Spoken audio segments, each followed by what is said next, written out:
Il y a beaucoup d'événements qui sont annulés ces derniers temps, mais il y en a un qui aura bel et bien lieu demain soir à Strasbourg. Il s'agit d'un concert qui allie musique et solidarité. Il est organisé par l'association Voix sans frontières. Bonsoir à tous les deux. Sophie Rosenzweig, bonsoir. Bonsoir. Et Frédéric, que je ne me trompe pas, c'est Tojo, voilà, dans votre profil. Bonsoir à tous les deux. Bonsoir. Alors, Sophie, vous êtes journaliste pour Arte et vous êtes allée il y a 3 ans environ en Ouganda, dans l'un des plus grands camps de réfugiés au monde, avec près de 300 000 personnes. Alors, parmi eux, beaucoup d'enfants soldats raflés par des milices et qui ont participé à des combats. Et vous, qui les avez fait chanter?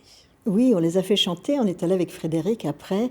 Ils étaient à Lira, pas à Bidi-Bidi. On est allé après à Bidi-Bidi parce que c'était compliqué d'entrer dans un camp de réfugiés où il y a 295 000 personnes, soit l'équivalent de la ville de Strasbourg.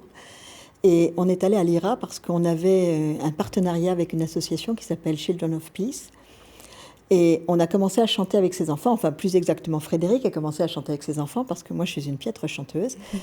Et c'était incroyable. Mais il va vous raconter comment ça s'est passé avec les enfants.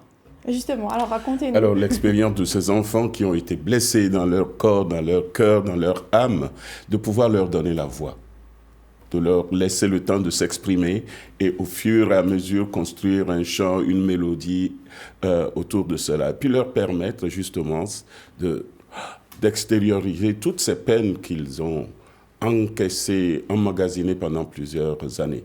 Et petit à petit, au fil des jours, leur voix, c'est voilà, comme un jet d'eau sorti et ces enfants se sont mis à chanter. Ça fait déjà 3 ans de belles expériences vocales. Qu'est-ce qu'ils ont vécu justement, ces enfants Alors, ce sont des enfants qui sont les victimes de la LRA. Je ne sais pas si vous savez ce que c'est que la LRA. C'est une milice terrible qui a été montée par un monsieur qui s'appelle Joseph Kony, qui est toujours en fuite et qui s'est autoproclamé fils de Dieu, donc c'est pratique. Et il enlève dans les villages les enfants et viole les femmes.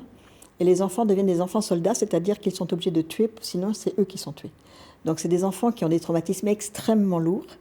Certains de ces enfants sont des enfants soldats, des ex-enfants soldats. D'autres sont des enfants qui sont nés en captivité, parce que les mères sont violées, il y a des enfants qui naissent donc en captivité. Ce conflit est, on le dit fini, mais il y a encore des conséquences et des séquelles évidemment très lourdes. C'était en 2014 la fin du conflit, donc on est 6 ans après, il y a encore des enfants qui sont extrêmement marqués. Et donc c'est tous ces traumatismes-là qui sont évidemment présents dans le cœur des enfants, dans le corps des enfants. Et l'importance pour nous, c'est de les libérer, de réenchanter leur vie. C'est vraiment l'expression, réenchanter leur vie dans tous les sens du terme. Et grâce à des chefs de chœur de Strasbourg, donc Frédéric Setozzo, mais aussi Mayata, DJ et Yann, on fait un travail sur place, vous les voyez à l'antenne, là, on fait un travail sur place qui est absolument extraordinaire. Pour eux, c'est une découverte de l'Afrique, et c'est de mettre en place des méthodes de chant aussi, c'est-à-dire que... Ils connaissaient le chant ou c'est une... Ils découvrent, et ils vont au-delà de ça, c'est-à-dire qu'après ils font des arrangements, après ils créent des chansons, après ils racontent leurs histoires. Et c'est un moyen pour eux, évidemment, de grandir et puis de raconter aussi ce qui s'est passé avec leurs mots à eux et surtout d'exister. Je vous propose justement de regarder en images ce que ça donne sur place.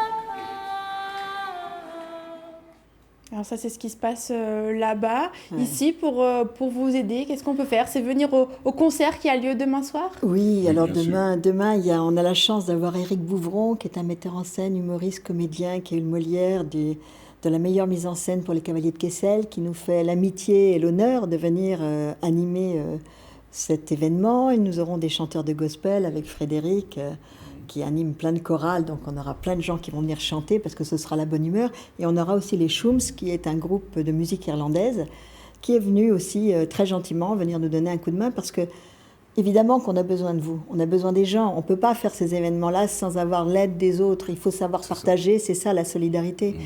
Et on a besoin des gens et il ne faut pas avoir peur du coronavirus, il faut venir. On n'embrassera personne, on promet, on jure. Hein. Non, voilà. Frédéric, quand vous êtes là-bas avec les jeunes, que vous chantez avec eux, vous disiez c'est toute une parole qui se libère, c'est pas juste chanter pour le loisir finalement. Non, on trouve le loisir plus tard, mais c'est dénoué. La parole, c'est aussi cette chose-là qui est entassée et qu'on permet de fluidifier, que ça sorte et que le bouchon sorte, que le bouchon saute. Le champagne après, mais que le bouchon saute.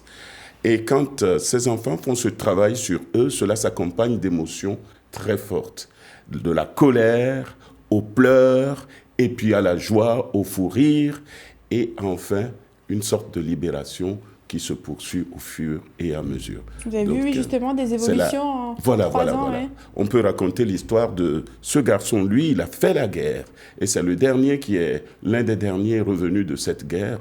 Un tueur, pour ainsi dire. Et il faisait le dur. Il ne voulait rien faire comme tout le monde. Jusqu'à ce que le travail physique, le travail de la voix, la vocalise, à un moment donné, il craque. Il sort de la scène, vraiment d'un pas militaire, et il va derrière les murs pleurer seul. Pleurer. Et quand on l'a surpris en train de pleurer, quelque chose d'humain s'est construit autour de lui. La carapace s'est fondue et il est revenu avec ses lunettes noires, mais chantant avec les larmes qui perlaient. C'était une belle image de l'humanité qu'on retrouve à travers le chant, par le chant. La résilience. C'est ça l'objectif finalement, c'est qu'ils retrouvent une part d'humanité? Bien sûr, hein. Tout être humain a le droit d'avoir son humanité. On leur a volé leur humanité. Ils n'ont pas été enfants soldats parce qu'ils l'ont choisi, on les a forcés à tuer. On les a forcés à être esclaves, on les a forcés à ça. On n'a pas le droit de laisser ces enfants comme ça. Moi, la première fois que je les ai rencontrés, c'était une colère que j'avais. C'était une colère face à l'humanité. Vous avez la colère qui monte dans le ventre, vous savez, vous dites c'est pas juste, c'est vraiment pas juste, ils n'ont rien fait. On peut leur donner, même si c'est une goutte d'eau, même si notre association est très petite, c'est une goutte d'eau, mais on peut les aider. Nous, on a les moyens de les aider. Frédéric sait chanter, Frédéric s'est formé, il a formé des centaines de jeunes, pour pas dire des milliers de jeunes. Ceux-là ont aussi... à la Cité de Lille, notamment. Ouais, et il faut continuer à les former. On n'a pas le droit de les laisser sur le côté.